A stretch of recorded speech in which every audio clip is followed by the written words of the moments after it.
అరికట్టాలని excise transport ఆదేశాలు జారీ చేసినట్లు మంత్రి జూపల్లి కృష్ణారావు వెల్లడించారు.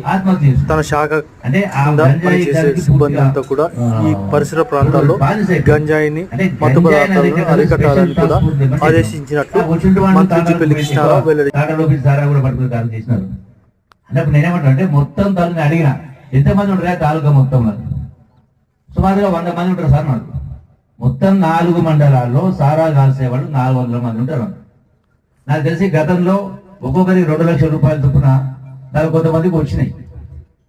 రాని వాళ్ళు కూడా ఇప్పించి ఏర్పాటు చేద్దాం, నా శాఖనే కాబట్టి ఇప్పించి ఏర్పాటు చేద్దాం అని.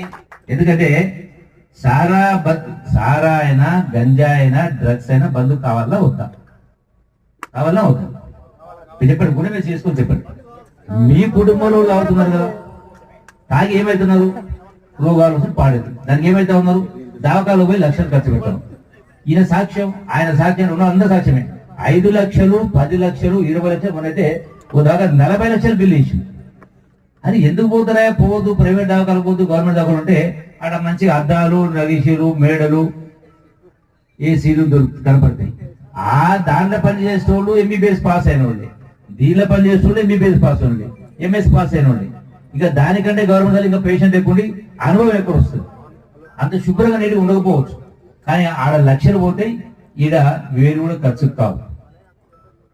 అందుకనే గుడ్డెత్తు చేయబడినట్టుగా ఆలోచన చేస్తూ ఉంటారు. కాబట్టి మీరు అన్ని విషయాల పట్ల నేను ఏది చేసినా, నేను ఏది ఆలోచించినా ఒకరి మీద కోపంతో చెయ్యను, నా కోసం ఆలోచన చేయాలి.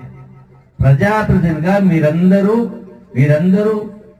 7వసారి పోటీ చేసినా మీరందరూ ఆశీర్వదిస్తేనే నేను ఎమ్మెల్యే. మీ రుణాన్ని ఎప్పటికి కూడా తీర్చుకోలేనని మీకు అందరికీ కూడా శిరస్సు వచ్చి నమస్కరిస్తాను అడుగుతాను.